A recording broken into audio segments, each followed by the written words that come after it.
और बहुत अच्छा लग रहा है। यहाँ के लोग बहुत अच्छे हैं, यहाँ भारतीय जनता पार्टी के कार्यकर्ता बहुत अच्छे हैं और बहुत अच्छा यहाँ के आदरणीय मुख्यमंत्री जी आदरणीय खट्टर साहब ने बहुत अच्छा हरियाणा बनाया है और बड़ा अच्छा लग रहा है हम लोग को आकर के। बताया जाए सर, क्या कुछ कहना चाहेंगे? चुनाव है जी बिहार के अंदर। एक्चुअली भाई साहब, हम लोग बिहार दिवस के पावन अवसर के उपलक्ष्य में यहाँ पर आए हुए हैं। सिर्फ बिहार में ही नहीं, पूरे देश भर में और पूरे विश्व में बिहार दिवस मनाया जा रहा है।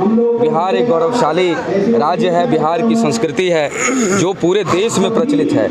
बिहार का लिट्टी चोखा, बिहार का मखाना, बिहार में जगत जननी माँ जानकी की धरती जहाँ से मैं आता हूँ, सीतामढ़ी से, जो मर्यादा पुरुषोत्तम भगवान श्री राम की पत्नी रही हैं, तो उनका भी स्थान बिहार में है। भगवान बुद्ध का स्थान रहा है, हमारे सभी वर्गों की भूमि वहाँ रही है।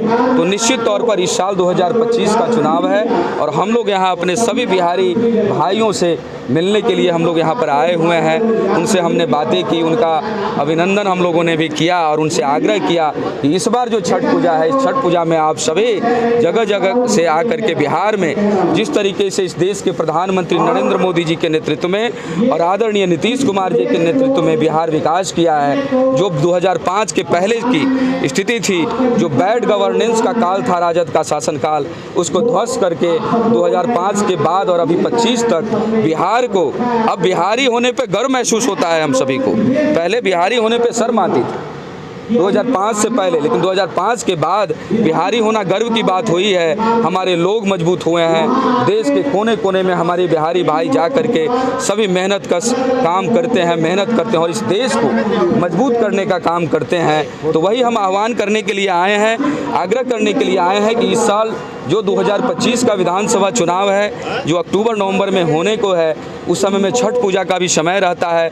तो हम ये आह्वान करने के लिए आए हैं कि अपने बिहार को विकसित बिहार बनाने के लिए आप सबको जो है बिहार आना है। आप सबसे एनडीए सरकार बिहार की प्रार्थना करती है कि आप सभी भारी संख्या में बिहार में आकर के और पुनः विकास के लिए, इस देश को मजबूत बनाने के लिए बिहार का जिस तरीके से योगदान है, उसी तरीके से बिहार को मजबूत करने के लिए एनडीए सरकार को आकर के आप वोट करें। और आप सबका हम बहुत बहुत आभार करते हैं। हरियाणा वासियों का भी हम बहुत अभिनंदन करते हैं, आप सभी मीडिया साथियों का भी। वीडियो वायरल हुआ इस दौरान मुख्यमंत्री नीतीश कुमार का, वो राष्ट्रगान के दौरान हिलते डुलते हुए नजर आए। जी बिल्कुल बिल्कुल।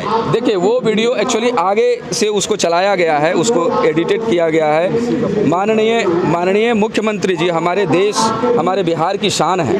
उन्होंने जिस तरीके से बिहार को बदला है, ये गौरव का विषय है। अब आप जाइए बिहार में, जा करके देखिए कि बिहार में किस तरीके से जो है कृषि हो रही है, किस तरीके से सड़कों का जाल बिछाया गया, स्वास्थ्य सुविधाएं डेवलप हुई, गांव-गांव में विद्यालयों की स्थापना हुई। ये नीतीश कुमार जी की देन है, एनडीए सरकार की देन है। क्या लगता है इस बार तो में एनडीए 100% इस बार 2025 मतलब बिहार में 225 और पूरे बहुमत के साथ एनडीए वहां सरकार बनाएगी। भारत माता की, भारतीय जनता पार्टी, जय बिहार। इंडिया गठबंधन का क्या रहेगा वहाँ पर? एनडीए गठबंधन, आप सभी जानते हैं कि एनडीए गठबंधन में हमारे सभी साथी हैं जो हमेशा रहेंगे। यहाँ पर लोग देश के प्रधानमंत्री नरेंद्र मोदी जी को देख रहे हैं। आज तक इस देश के इतिहास में ऐसा प्रधानमंत्री पैदा नहीं लिया जिस तरीके से इस देश के प्रधानमंत्री जी ईश्वर स्वरूप प्रधानमंत्री हैं, वो जो बिहार को गौरवान्वित करने का काम, और बिहार के साथ साथ देश को भी, अभी बिहार में 3 लाख करोड़ की राशि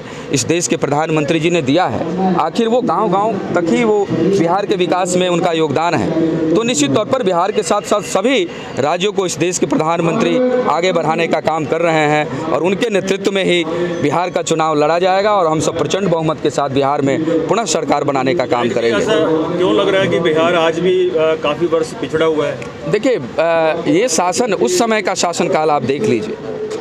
आज करनाल में बिहार दिवस मनाया गया। ये माननीय प्रधानमंत्री जी की एक सोच, एक भारत श्रेष्ठ भारत की परिकल्पना को साकार करती हुई कि किस तरह से हमारे बिहार से आए हुए भाई बंधु हमारे हरियाणा के विकास के लिए, हमारे करनाल के विकास के लिए काम कर रहे हैं।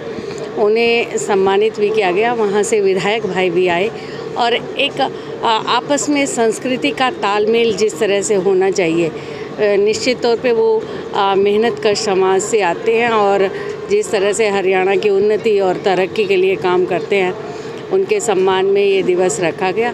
मैं सभी अपने पूर्वांचल के सभी भाई बंधुओं से जिस तरह से माननीय प्रधानमंत्री जी की सोच है, आज ये 70 जगह पर देश में कार्यक्रम हो रहा है, जिसमें हमारे सभी बिहार से आए हुए बंधुओं को आने वाले समय में कहीं वहाँ बिहार जाने की समस्या को दूर करने के लिए या उन्हें कोई और अन्य समस्या हो उन्हें दूर करने के लिए इस तरह का एक तालमेल यहाँ पर बिठाया जाएगा। और हमारे भाई विधायक यहाँ पे आए हैं। मैं सभी हमारे पूर्वांचली भाइयों से ये आभार व्यक्त करती हूँ जिस तरह से आप हरियाणा के और करनाल के विकास के लिए काम करते हैं। हमारे विधायक जी भी यहाँ पर हैं, हमारे जिलाध्यक्ष भी, सभी ने मिलकर उनका स्वागत, अभिनंदन, उनको आभार व्यक्त किया और निश्चित तौर पे आने वाले समय में बिहार को भी आगे बढ़ाने के लिए, बिहार की उन्नति और तरक्की के लिए हम सब लोग मिलकर काम करेंगे। आज देश में अलग अलग जगह बिहार दिवस मनाया गया और करनाल में भी एक कार्यक्रम रखा गया जहां पर बिहार से तमाम बीजेपी के कार्यकर्ता, नेता और विधायक पहुंचे थे और करनाल में भी तमाम जो बीजेपी के विधायक हैं, मेयर हैं और भी जो तमाम बड़े नेता हैं, उन्होंने मिलकर एक कार्यक्रम रखा जिसमें तमाम हमारे प्रवासी भाई बंधु जो कि बिहार से यहाँ पर रोजी रोटी कमाने के लिए पहुंचे हुए हैं और हमारे देश को, हमारे समाज को आगे बढ़ाने का प्रयास कर रहे हैं, वो काम करते हैं यहाँ पर रहकर और सभी के साथ मिलकर ये बिहार दिवस मनाया गया। आने वाले समय में चुनाव भी है बिहार के अंदर, तो जाहिर सी बात है उस वोट बैंक को भी मजबूत करने का एक प्रयास है। ऐसे में देखना ये होगा कि जो अलग अलग जगहों पर ये बिहार दिवस मनाया गया है उसका बीजेपी पार्टी को विधानसभा 2025 बिहार के चुनावों में कितना फायदा मिलता है। आप देख रहे हैं अभी ब्रेकिंग, मैं हूं आपके साथ हिमांशु नारंग। धन्यवाद।